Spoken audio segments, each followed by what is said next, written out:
Anong mensahe ang kailangang marinig ng mga Aquarius sa period na to?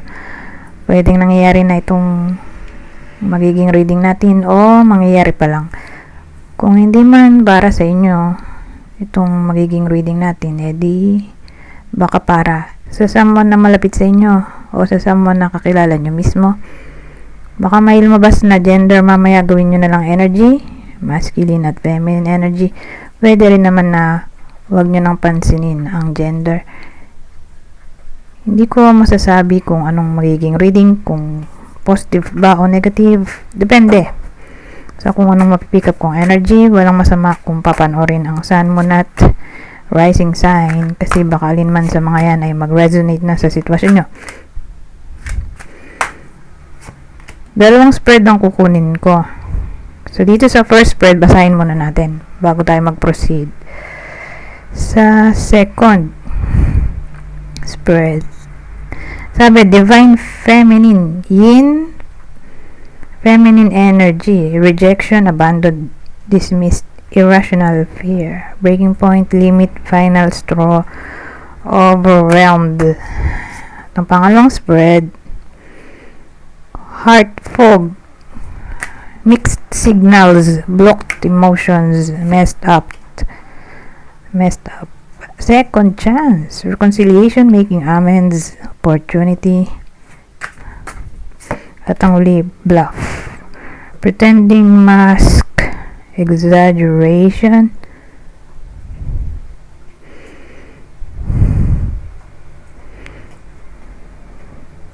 May feminine energy tayo dito.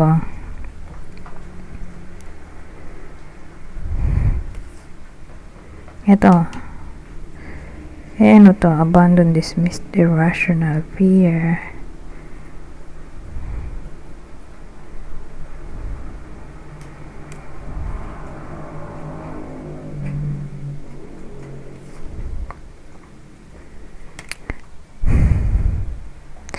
Well, ang dating sa akin, energy to lahat ng feminine energy. Okay? Ng feminine. So, yung feminine energy natin, pwedeng literal na babaeng tao o lalaki kung introvert. Okay? At yung masculine energy, pwede rin literal na lalaking tao or babae kung extrovert. So, kayo nang lumugar kung anong energy nyo. Basta dito, yung feminine energy natin, mukhang may irrational fear siya dito.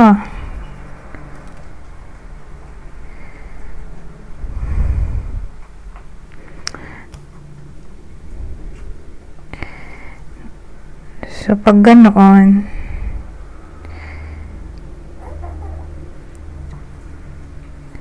ang reason bakit may irrational fear siya ay kasi nakakatanggap siya ng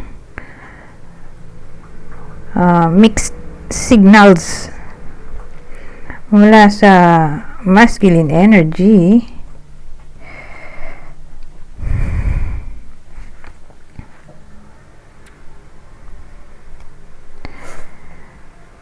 Ngayon, nasa breaking point na siya.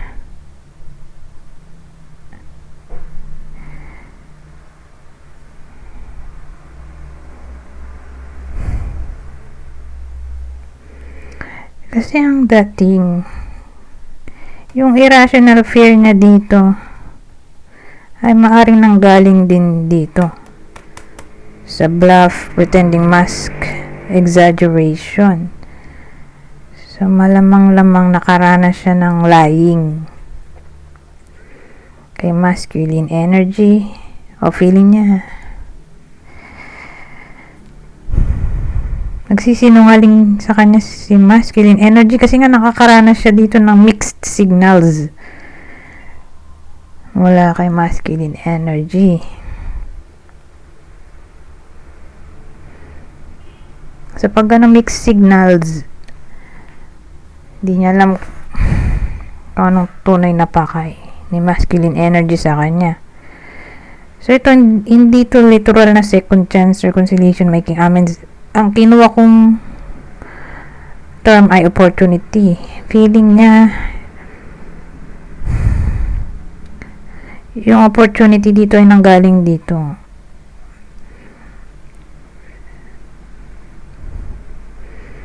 Sa bluff, pretending, mask, exaggeration, na niloloko siya. Whether first time o second chance. First time, second time.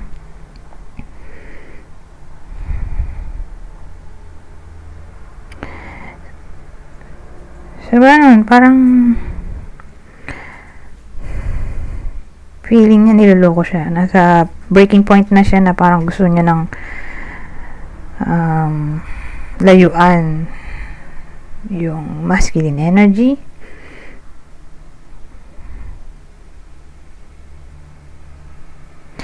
So, tungkol saan kaya excuse me, ito, bluff, pretending, mask, exaggeration.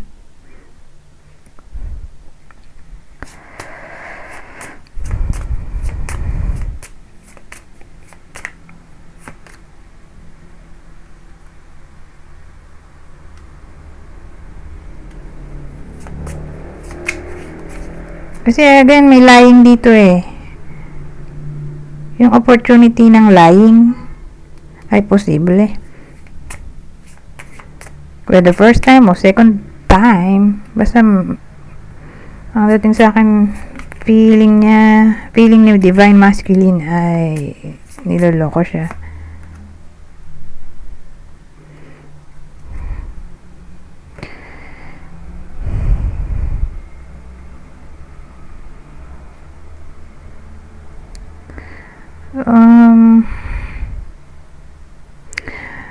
Wala namang third party dito eh.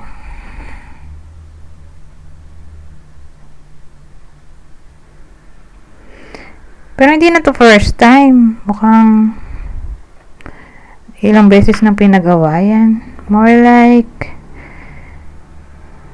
ang palagi nilang pinag-aawayan dito ay pera. Topic ng pera.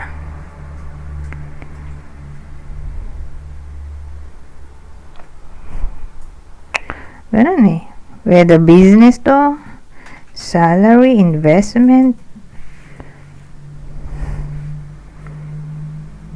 career, basta pera.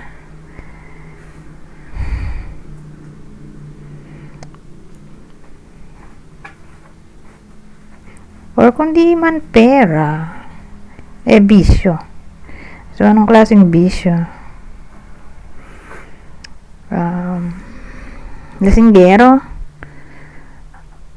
Lasinggero yung partner niya. O lasinggera. Or maluho. Or materialistic. So, yun na nga rin yun, maluho.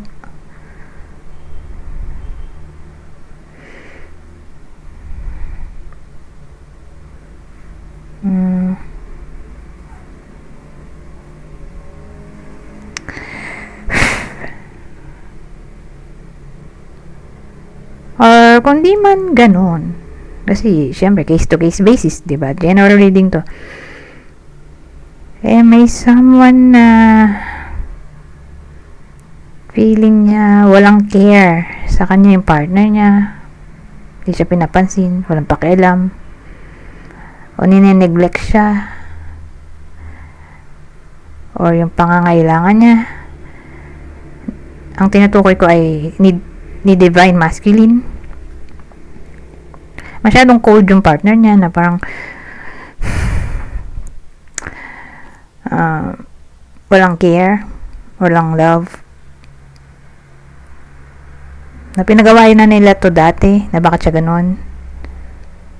Tapos walang improvement. So again, dati pa nila to pinagawayan. Tapos ulit lang. So again, maraming pwedeng case. Kunin nyo lang yung case o scenario na sa tingin nyo fit sa sitwasyon nyo ngayon. Kung di man para sa inyo tong reading, edi baka para sa someone na malapit sa inyo na ganito nga yung sitwasyon. medyo emotionally distant yung partner eh. Pwede rin ganoon. Lalo na siguro kung long distance relationship. O regardless kung long distance o hindi. Pero may chance na ganoon. Or foreigner yung partner. Or nasa foreign land ang isa sa kanila o both. Anyways.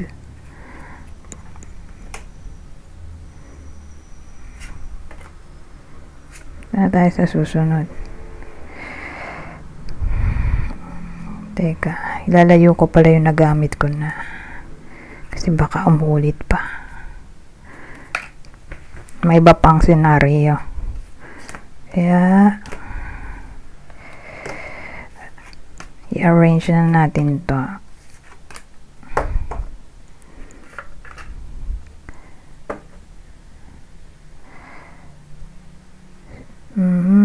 So, ngayon, sila pa rin naman eh.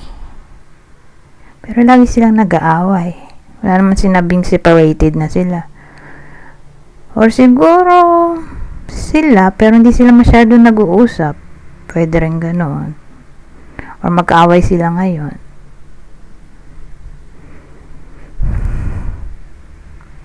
Parang hindi na sila close. Ganun dating dito. Anyways, tingnan natin anong mensahe. Anong mensahe na makukuha natin dito mula kay masculine energy, whether nangyari na to sa past o sa present. Basta ito yung mensahe niya.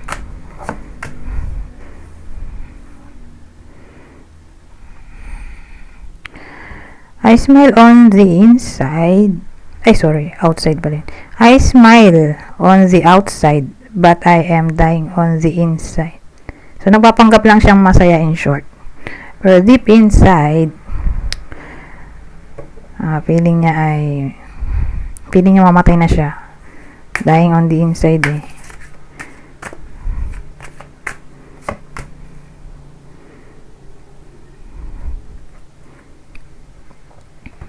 So, ibig sabihin, mala-depress siya dito. Walang may alam. Na-depress siya. Kundi sarili lang niya. Ito, I feel empty and hollow inside. I can't open up right now.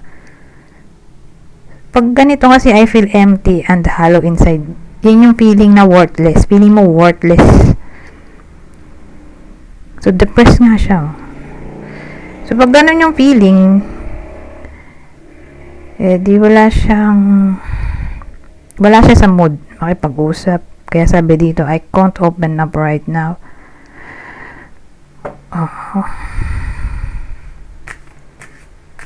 Kaya siguro siya cold.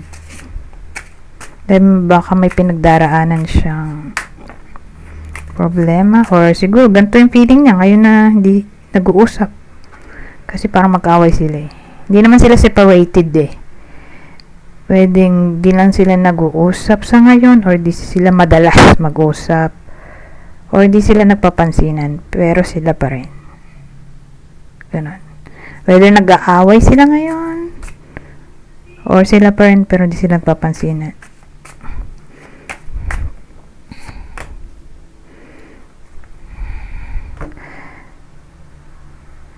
Or mangyayari pa lang to. Kasi dadaan sa period ng silence o no contact.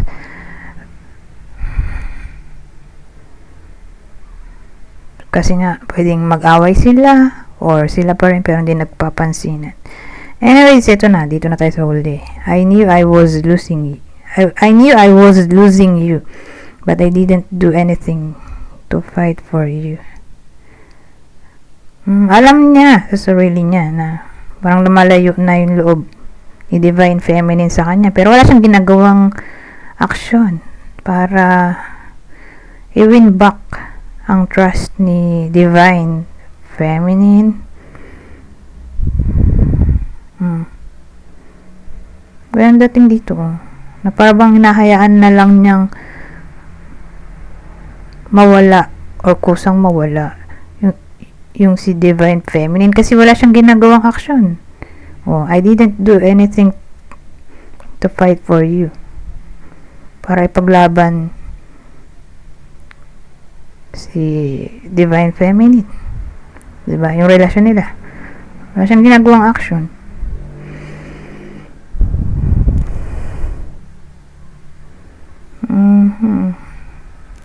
Meron din dito, oh. Anyways, tingnan natin yung future outcome ba.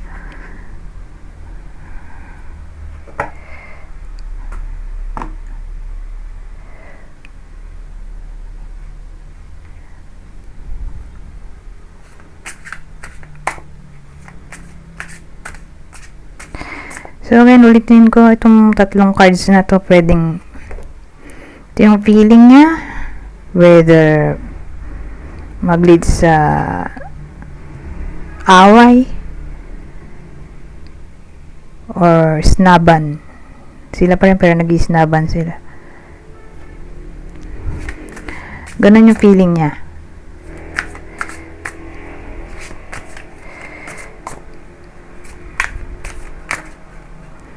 Or pwede rin may ibang reason bakit siya nakaka-feel ng ganun. Baka may mga personal struggles siya na di niya masabi. But again, dito na tayo sa future outcome.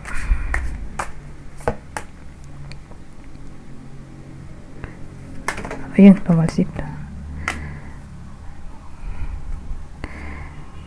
Oh, relaxing.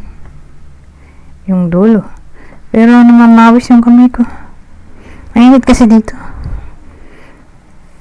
Sa pwesto ko, bawal naman mag-electric fan at maingay. Anyways, dito na tayo sa tatlong card nito. Ito maganda, oh. Seven of Cups, Page of Pentacles, relaxing. Wala naman ganito talaga eh, di ba? Relaxing. Extra card lang yan. Pero maganda na naandyan siya. Okay, mamaya sabihin ko bakit.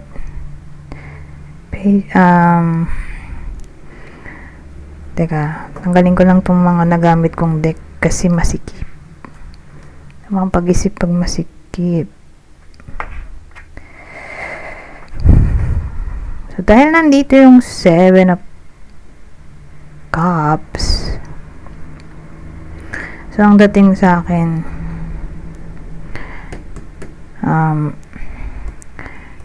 itong blue, illusion, confusion, na meron sa connection na to.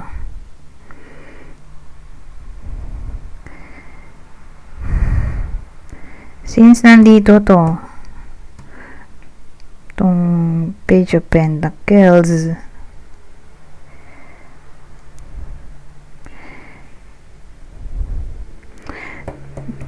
tingin ko yung Divine Masculine ay magsisimula siyang gumawa ng action para i-clear yung irrational fears. Ay, dito nga ba yun? Oo. Gagawa ng action si Divine Masculine para i-clear tong irrational fear ni Divine Feminine. So again, saan nanggaling yung irrational fear na yun? Dito, ayun o. Irrational fear, itong huli.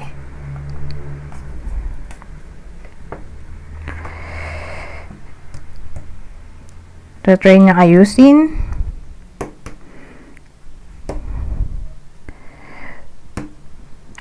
Ito pinakamagandang part. Although wala to sa tarot deck. Pero pag nakita ko kasi ito yung card ng pagiging comfortable.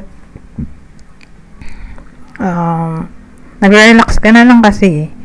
Contentment, satisfaction. Malaki yung chance ng reconciliation in short. Yun ang maganda dito. At buti na lang talaga nandyan siya sa dulo. Dulong position. Kasi pag ganyan nasa dulo, malaki ang chance ng ganong outcome. Reconciliation. So at least, 'di ba? Magiging somewhat magsisimula ng maging responsible si masculine energy. So dahil dyan, makiklear na yung mga irrational fear ni divine feminine. So tingin ko gagawa siya ng action para magkaayos sila, in short. At ang outcome, edi masaya. Kasi yun din naman ang gustong mangyari ni divine feminine, na manggaling sa kanya mismo yung pagbabago, magandang pagbabago. Mula kay masculine energy. Ang tanong, kailan kaya? Kailan naman, 'di ba, mangyayari 'to?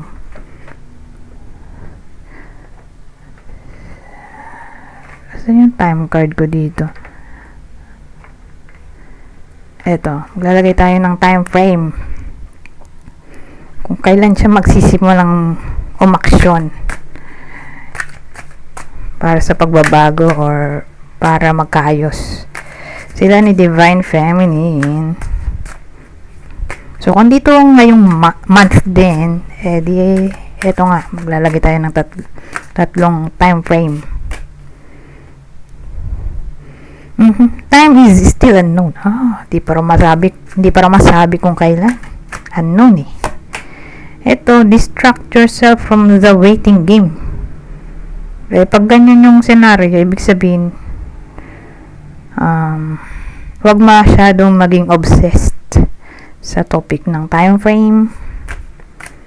Kaya na lang kusang mangyari. Ganyan ang dating.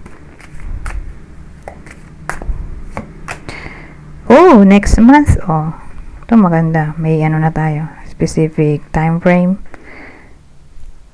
Pero again, sabi dito, time is still unknown.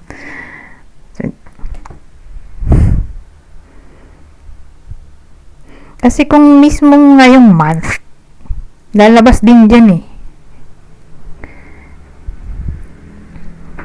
Na ngayong month, ilang days mula ngayon, ilang weeks, napapasok sa months na to. Kaya lang kasi, sabi dito, time is still unknown. So, hindi pa nga masabi kung kailan. Alin man kasi dito sa time frame na to eh. Kung kailan, di ba? So, malamang hindi yan ngayong month. Kasi, hindi pa nga masabi. Pero, who knows kung kailan.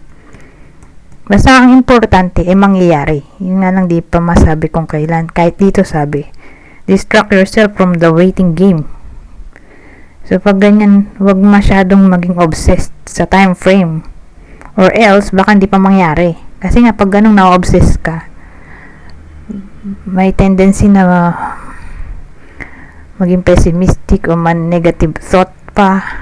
So, pag ganun na negative thought ka pa, lalong negative yung ma-attract. Diba?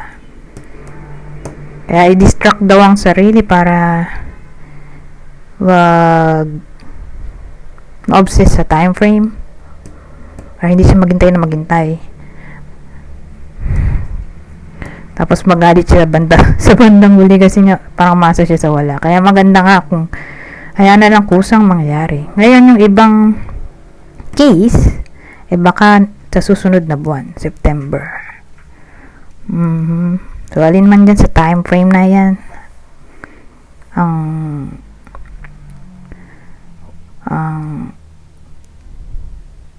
paano ba?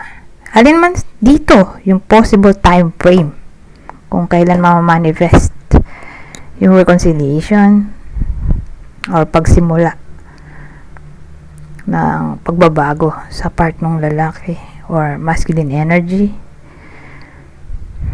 Basta ang importante, posible naman. Yun nga lang, di pa nga masabi kung kailan. Kasi nga, sabi dito, time is still unknown. Malaki yung porsyento na wag maghintay. Ayan na lang kusang mangyari. Tapos ito naman sabi next month. Ayun. Uy, 25 minutes na pala to. Mag-e-end na ako dito. Hindi ko na napansin yung oras mo. 25 minutes na pala. Hindi na natin magagamit yung deck ng general prediction. Yun na lang general advice na deck. So dito na tayo sa possible partner ng Aquarius sa reading na to. Nga pala, weekly reading nga pala to, no? Nandun pa rin yung diwa ko sa bi-weekly. Kasi kakatapos ko lang gawin. Kaya, doon pa rin ako sa time frame ng 2 weeks. Kasi, kakatapos ko nga lang. Nalit na nga ng gawa. OMG. Kasi mahaba-haba na kasi ang gawa ko ng mga video ngayon. So, mahirap gumawa ng video na marami. Kasi nga, mahaba-haba na yung gawa ko ng video ngayon. So, kumakain ng oras. Anyways, ulitin ko, weekly reading nga pala to. Untik nang naging bi-weekly. Sa period na to, weekly lang to malamang-lamang hindi nga ngayong week mangyayari yung manifestation ng reconciliation. Who knows? Baka sa susunod na week or probably next month na nga. Or sabi nga, wag daw ma-obsess sa time frame, baka lalo pa ma-negative, di ba? Hayaan na lang natin kung saan mangyari. Ito ang partner ng Aquarius sa reading na to. Possible partner ay ano ba to? Scorpio, Libra, Sagittarius. Ngayon, kung hindi man para sa inyo tong reading, di baka para sa someone na malapit sa inyo, kakilala o idol, kunin nyo lang yung zodiac sign na sa tingin nyo ay fit sa sitwasyon nyo o sa kakilala nyo. So, ito yung possible zodiac sign ng kakilala nyo na pwedeng tamaan ng reading na to. Saturn, Aquarius, Capricorn, ito Mercury, Gemini, Virgo, at ito naman ay Aries.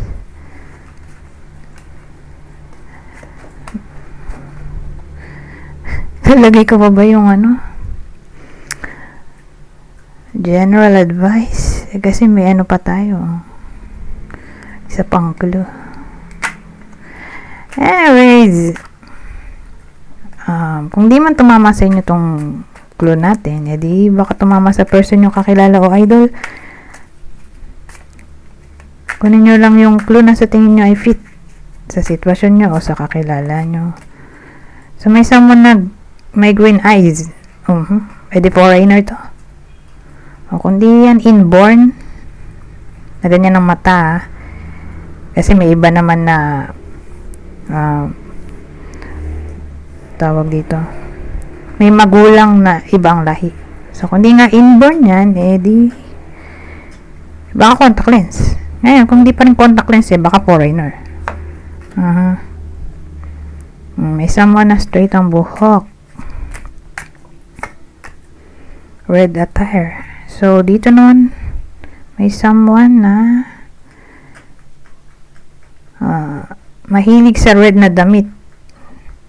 Or baka uniform, almost all red.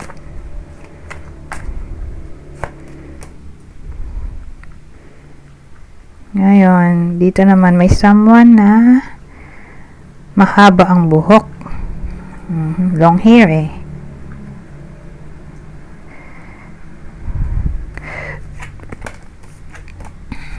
So, dito na tayo sa last deck na sinasabi ko. na may general advice. So, pag sinabi mong general advice, pangkalahatang advice na to, whether sa relationship, career, friendship, etc. Babasahin ko na lang para mabilis. Dali naman itong intindihin. Dahil basic English lang to.